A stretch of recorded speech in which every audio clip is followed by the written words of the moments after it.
Hi, hello, and how are you?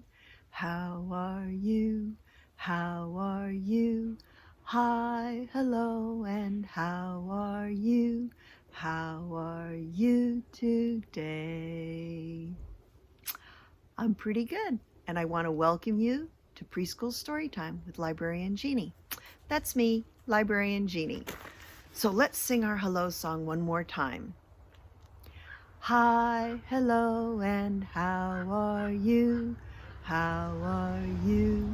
How are you? Hi, hello, and how are you? How are you today? Can you believe it's already the middle of December? As the weather gets colder and we really approach winter, I'm dressed for it. I have on a scarf and a sweater and a vest. Now, if it were really cold, I'd have my gloves and my hat and my boots. But it rarely gets cold enough for all of those things here in Santa Cruz. But today, our books are about snow. And the goals that we're going to meet today with these books are in the area of science, particularly observation and investigation, documentation, and communication. Now, observation means you look at things and you see what's around you.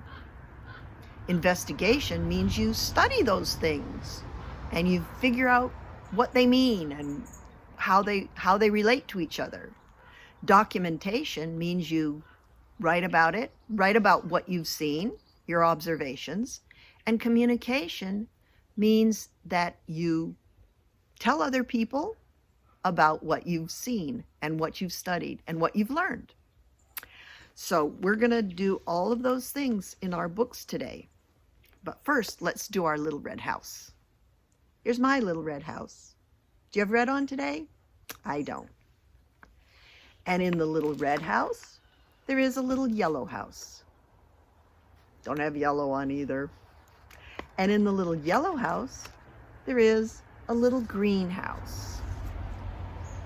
Now, behind me, you can see lots of green and a little shades of green in my sweater. Harder to see that, though. But in the little greenhouse, there's a little blue house. And again, lots of different shades of blue in my sweater. In the little blue house, there's a little pink house. Not wearing pink today. And in the little pink house, there is a little gray house. A little bit gray outside today. In the little gray house, there is a little purple house. My vest is purple. You can see it's a different shade of purple than the little house, though. And in the little purple house, there is a little orange house. And last but not least, in the little orange house, there is a little white house. Now, I told you we were having books about snow. What do you think's going to be in the little white house today? What do you think? Well, let's open the door and see what we see. There it is. There's a little snowman to see in the little white house. Okay, so our first book today is Over and Under the Snow by Kate Messner with art by Christopher Silas Neal. This book is published by Chronicle Books and used with their permission.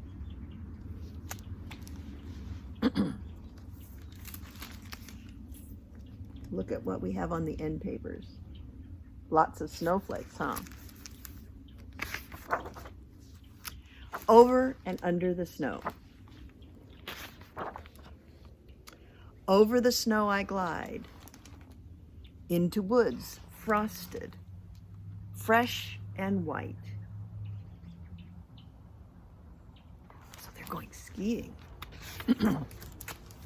Over the snow, a flash of fur. A red squirrel disappears down a crack. You see? There's the squirrel's tail. Where did he go? Under the snow, says Dad. Under the snow is a whole secret kingdom where the smallest forest animals stay safe and warm. You're skiing over them now. See the squirrel? Under the snow, and there are the tree roots, and there's a burrow.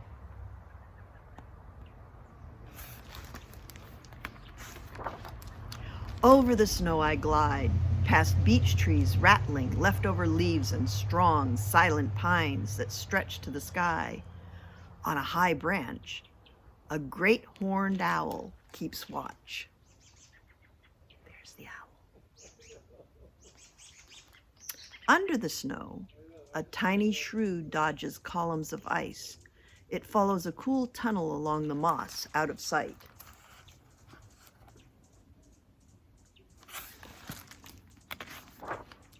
Look, Dad says, tracks. Tracks always tell a story. Over the snow, a deer has crossed our path. Deep hoof prints punch through the crust, up the hill, under a tree. An oval of melted snow tells a story of a good night's sleep. Under the snow, deer mice doze. They huddle up, cuddle up against the cold in a nest of feathers and fur. See the tracks? There they are, heading up. And there's the deer, right there. And there's where the deer slept. And down here is the burrow for the mice.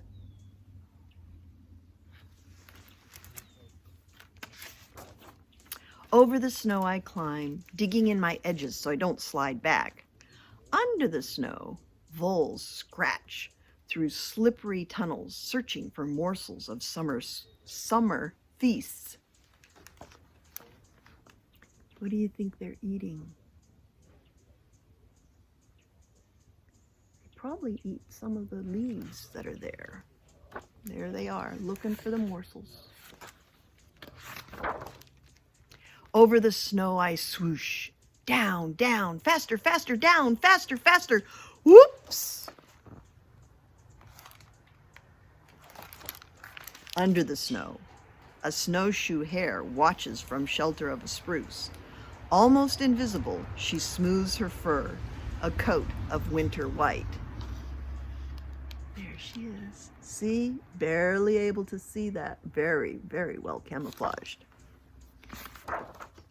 Over the snow, I glide past reeds where tadpoles play tag in springtime. There are the reeds. And there they are. Under the snow, fat bullfrogs snooze. They dream of sun-warmed days back when they had tails, when they were tadpoles. Over the snow, I stand and stare. Little mountains in the marsh. Under the snow, beavers gnaw on aspen bark, settled in for supper. Can they hear my tummy rumbling too? What do you think? There she is. Over the snow, stop, a sound. We stand like statues carved in ice, till a bushy-tailed fox steps from the thicket, tips of his ears to the ground, listens, listens, listens still.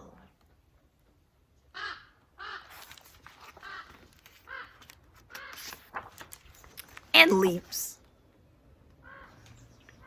out onto a snow after an invisible dinner. His paws scratch away to find the mouse he heard, scritch, scritch, scritching underneath, under the snow. There's the mouse. And the fox heard him under the snow. Over the snow I glide. A full moon lights my path to supper. There it is. Full moon. Under the snow, a chipmunk wakes for a meal. Bedroom, kitchen, hallway, his house under my feet. There's the chipmunk.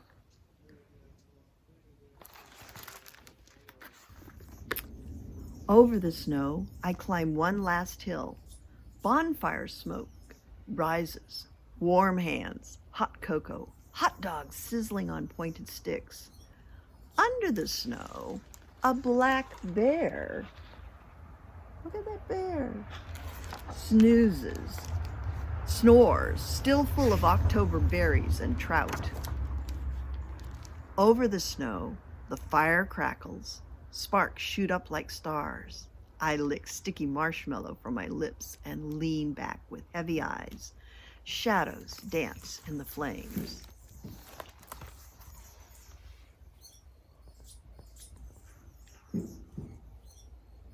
A winter bonfire. Under the snow, a queen bumblebee drowses away December, all alone. She'll rule a new colony in the spring.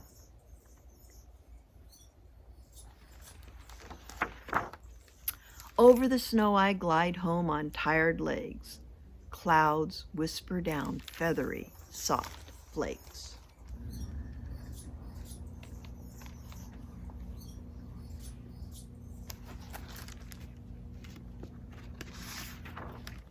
Under the covers, I snuggle deep and drift into dreams.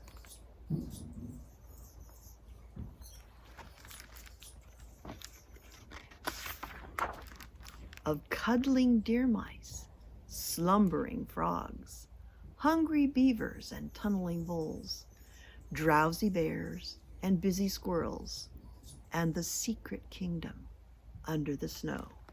Look at all those animals outlined in the stars. It's the bear right there.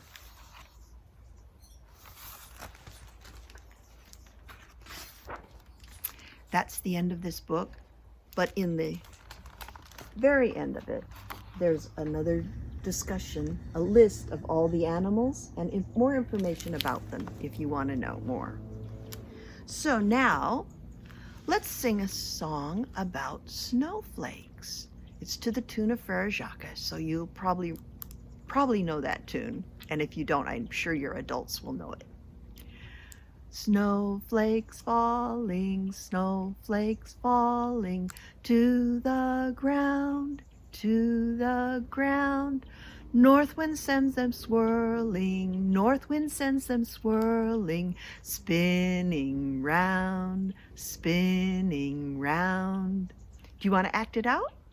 I bet you can. Snowflakes falling to the ground, to the ground. North wind send them swirling, north wind send them swirling, spinning round, spinning round. Good. Now our next book is called The Story of Snow, The Science of Winter's Wonder by Mark Cassino with Jon Nelson, PhD, published by Chronicle Books and used with their permission. And this book is a non-fiction book. That means it's got facts in it, all sorts of true facts.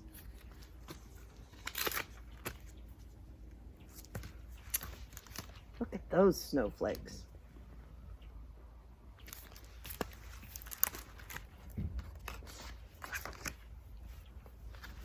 The Story of Snow. And because it's a nonfiction book and it's got lots of facts, I'm not going to read all the words, but I'm going to read important words.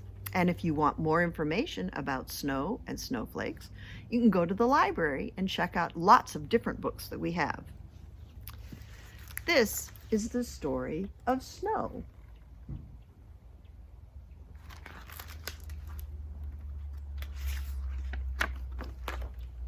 Snow begins with a speck. It can be a speck of dust or soot, a particle of soil or dirt, salt left over from the ocean, pollen from a flower, or bacteria from plant leaves, just a tiny little speck. Those dots represent the specks. The speck becomes the center of a crystal. So there's the speck, and it grows and it grows and it grows and it grows because the water crystals are developing all around it. And finally, you get a snowflake or a snow crystal. A snow crystal forms as it falls. All the different kinds of snow crystals. This dot right there is the actual size of this snow crystal.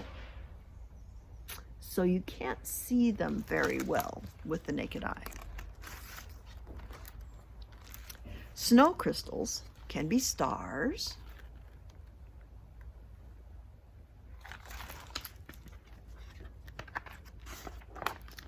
snow crystals can be plates,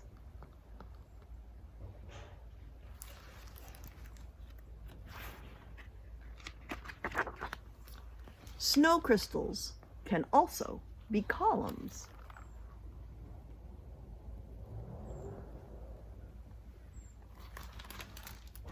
And all those pictures are magnified really big. 6 is the magic number for snow crystals. Can you count them? Count the sides. 1, 2, 3, 4, 5, 6.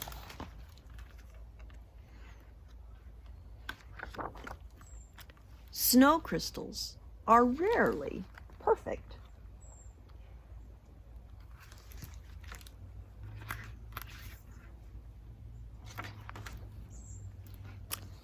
Also, a snow crystal can be a twin. That's when two get together, and then it has how many sides, do you think? Well, we'll do it with this one. 12. 1, 2, 3, 4, 5, 6, 7, 8, 9, 10, 11, 12. A snow crystal can have bumps. See the bumps on those?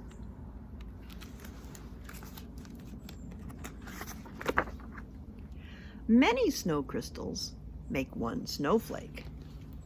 So when they all get together, they get a snowflake that you can see when it falls out of the ground, out of the sky.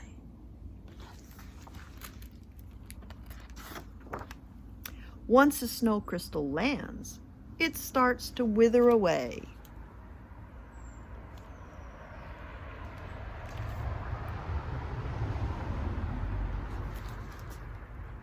Think about it. Why do you think that would happen? Are no two snow crystals alike? Well, it looks like those are all different, aren't they?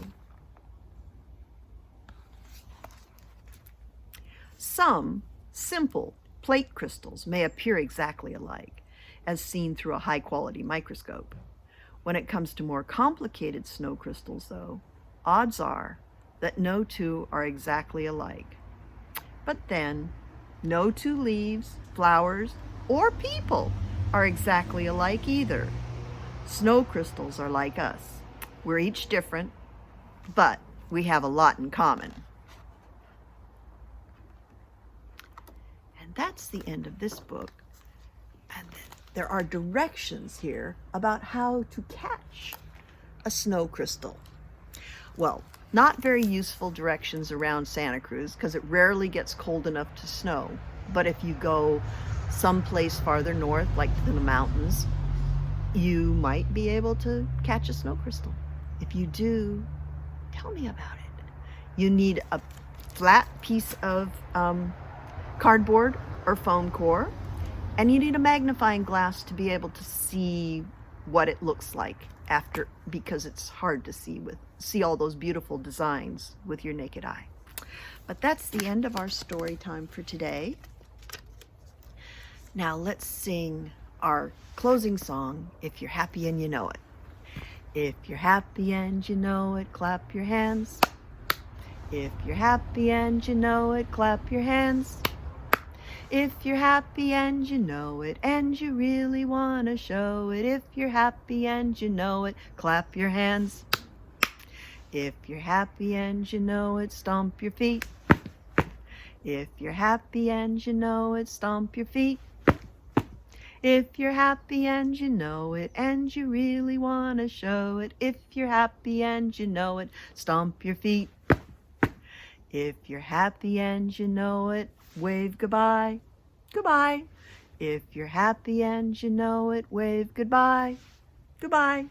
If you're happy and you know it, and you really want to show it. If you're happy and you know it, wave goodbye.